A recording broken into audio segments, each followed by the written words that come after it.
예, 신윤의 뉴스 정면 승부 1부 시작하겠습니다. 제가 앞서에서도 말씀을 드렸습니다만 오늘 1부, 오늘 하루의 가장 중요한 뉴스들 여러분들한테 일목요연하게 아주 깔끔하게 정리해드리는 정면 브리핑 시간인데요. 오늘도 여러분을 위해서 김영민 아나운서 함께하겠습니다. 안녕하세요. 네, 안녕하세요. 예.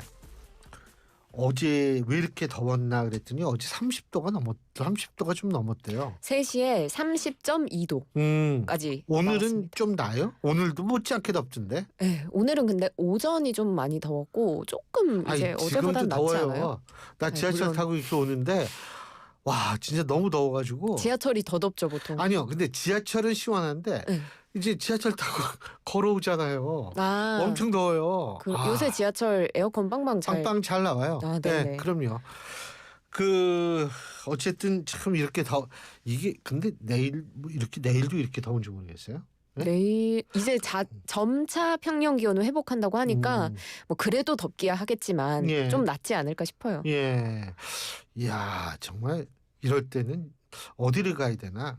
그래서 극장에 가나 사람들이? 농담이었습니다. 저는 아무 말도 안 했어요. 예, 네. 예. 자, 오늘 첫 소식인데 이게 또 왜 이러나 이 사람들이. 북한이 이번에는 순항미사일을 여러 번 발사했다고 그러네요. 네, 맞습니다. 북한이 오늘 오전에 동해상으로 순항미사일 수발을 발사했다 이렇게 합참이 밝혔습니다. 오늘 오전 9시쯤에 발사가 된 것 같고요.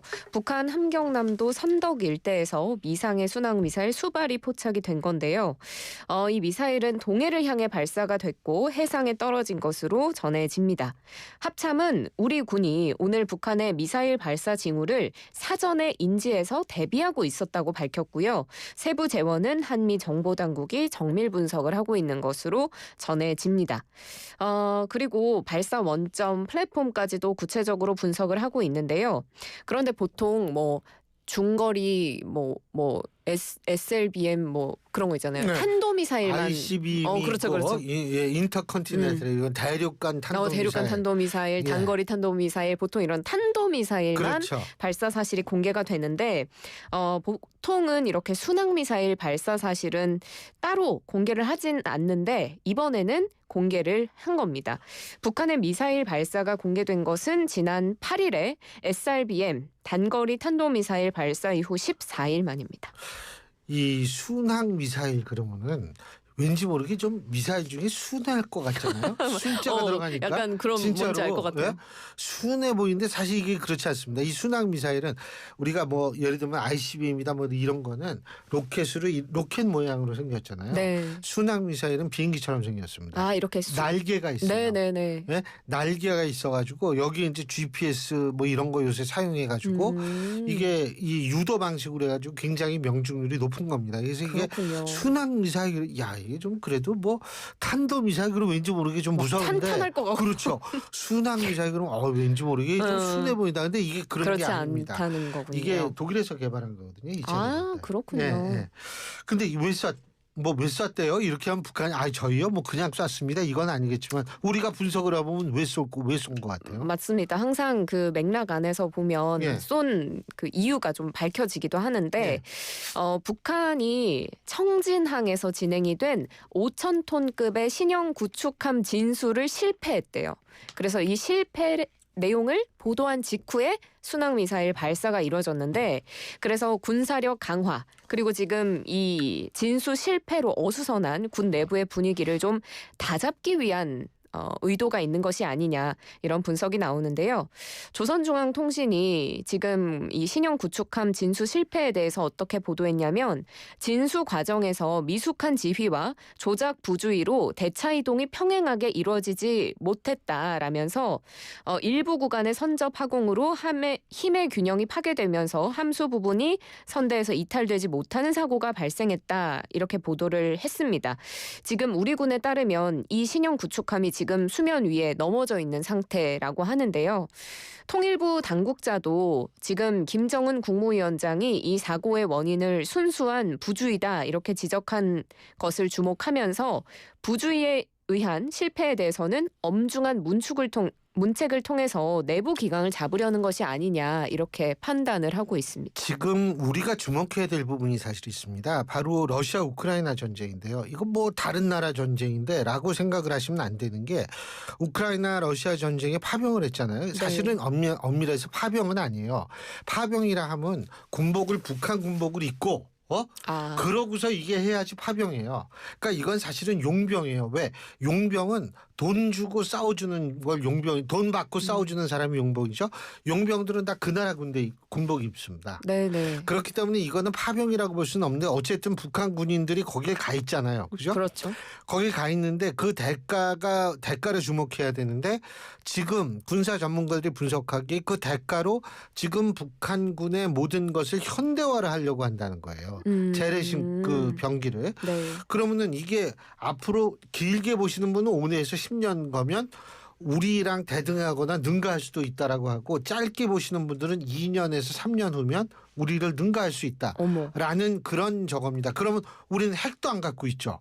예? 컨벤션 그 재래식 무기도 이거 그쪽이 더 많아지면 그러면은 진짜 우리가 힘들어질 수 있는 상황이에요. 그러니까 이 지금 북한의 움직임을 우리가 저 친구들 맨날 저러는데 라고 생각해서는 곤란한 순간이다. 제가 이 점을 꼭 말씀드리고 싶어요.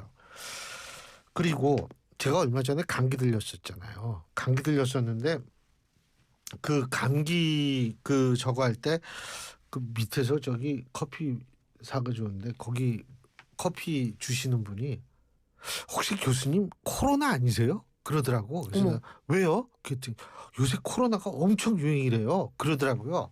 근데 코로나는 아니에요. 제가 한 이틀 앓다가 나섰는데 근데 이게 코로나가 다시 유행할 조짐이 있기는 있는 모양이에요. 네, 맞습니다. 지금 코로나가 아시아 국가들을 중심으로 다시금 재유행을 하고 있습니다. 이 코로나19 재확산이 중국에서 시작이 돼서 중화권을 넘어서 이제는 아시아 전체로 번지고 있는 상황인데 지난주 대만이라고 불리는 그 타이완이라고 하는 그 대만 코로나19 응급 환자 수가 2만 명 가까이 치솟으면서 전주보다 무려 88% 늘었고요. 6주 연속으로 상승세를 보이고 있습니다. 홍콩에서도 코로나 감염에 따른 사망까지도 발생하고 있는 상황이고 태국도 코로나19 확진자가 11주 연속 늘면서 지난주에 3만 3천여 명이 감염이 됐고 싱가포르에서 14,200여 명이 또 신규 확진되는 등 심상치가 않습니다. 근데 이게 참 일반적인 바이러스는요. 네. 이게 추워지면은 이게 좀 그런데 어떻게 이 여름에 지금 여름이잖아요. 태국은 막 30도 넘고 그렇대요. 예? 그 대만은 원래 더운 데고. 근데 이게 왜 이렇게 되는지 모르겠는데 우리나라도 이제 여름이 되는 것 같은데 괜찮을지 모르겠네요. 네. 날씨가 더운 것이 코로나19 유행을 촉진시킬 수도 있습니다. 그게 신기한 거예요. 네. 코로나가 밀폐된 공간에서 감염이 잘 일어나잖아요. 그런데 더우면 사람들이 창문을 닫고 에어컨을 켜고 그럼 에어컨에서 나오는 바람이 그 내부에서만 순환이 되니까 이게 또 집단 감염이 발생할 우려가 생긴다는 거죠. 그리고 지금 일단은 우리나라는 아직은 상황이 안정적이지만 코로나19는 이제 보통은 좀 인접한 지역들에서 계속 유행이 동조하는 경향이 있기 때문에 아시아 지역에 유행하면 우리나라에도 번질 가능성이 있다. 그래서 7, 8월쯤에 재유행할 수 있다라는 이야기가 있습니다. 그러니까 전문가들이 지금 개인 위생 관리랑 또 감염에 취약한 노약자분들은 마스크 착용까지 꼭 해달라고 당부를 하고 있으니까 위생 관리 철저히 해주시길 바랍니다. 맞아요. 요새 대중교통 탈 때 보면 마스크 쓰신 분들은 그렇게 많지가 않아요. 요즘은 그렇죠. 예. 그런데 이게 다시 우리의 건강 우리가 지킨다 이래가지고 좀 마스크 같은 거 다시 잘 착용해야 될 필요가 있을 것 같고요. 그리고 이 카카오 택시 말이에요. 네. 네? 이거가 지금 또 문제가 되는데 법원이 카카오 모빌리티에 부과했던 과징금을 취소하라 이런 판결을 했네요. 네, 맞습니다. 공정거래위원회가 카카오 모빌리티에 과징금을 부과했는데 이를 취소하라라는 법원의 판단이 나왔습니다. 그러니까 쉽게 말하면 카카오 모빌리티가 과징금 처분을 면하게 된 건데요. 서울고법 행정 7부가 오늘 오후에 카카오 모빌리티가 공정위를 상대로 이 시정명령 취소 청구 소송을 낸 것에 대해서 회사 측에 손을 들어줬습니다. 자세한 판결 이유는 법정에서 밝히지는 않았습니다. 근데 이걸 그러니까 과징금을 매기려고 했던 이유가 바로 콜 몰아주기 때문이었지 않나요? 네, 맞습니다. 앞서서 카카오 모빌리티가 자사의 가맹 택시인 카카오티 블루에 일반 택시를 배제하고 콜을 몰아줬다 이런 의혹을 받았던 건데요. 공정위에서는 카카오 모빌리티가 가맹 택시 사업을 확대하기 위해서 배차 알고리즘을 조작했다 이렇게 판단을 했습니다. 그래서 시정 명령과 함께 카카오 모빌리티에 271억 원에 달하는 과징금을 부과했는데 여기에 대해서 이제 카카오 모빌리티가 이를 취소하는 행정 소송을 제기한 겁니다. 이번 판결에 대해서 카카오 모빌리티 측은 배차 수락률은 택시의 승차난 해소를 위해서 가맹 택시 도입 이전부터 카카오티 배차 로직에 활용이 돼 왔던 것이다. 당사가 소비자와 기사 모두의 편익을 확대하는 방향으로 일관되게 노력해온 점, 그리고 가맹, 비가맹 기사를 차별한 것도 아니었다는 것이 법원의 판결로 확인이 됐다고 밝히면서 불필요한 오해를 해소할 수 있도록 잘 헤아려준 법원의 판결에 환영한다는 뜻을 밝혔습니다. 그리고 앞으로도 택시업계와 상생 발전해 나가겠다고 밝혔습니다. 기업과 정치인의 공통점이 여기 있군요. 자신들에게 유리한 판결 나오면 공정한 판결에 대해서 감사드린다 그러고 그거 안 하면 막 또 딴소리하고 그렇군요. 알겠습니다. 오늘 여기까지 하죠. 수고하셨습니다. 고맙습니다. 예, 김영민 아나운서였습니다.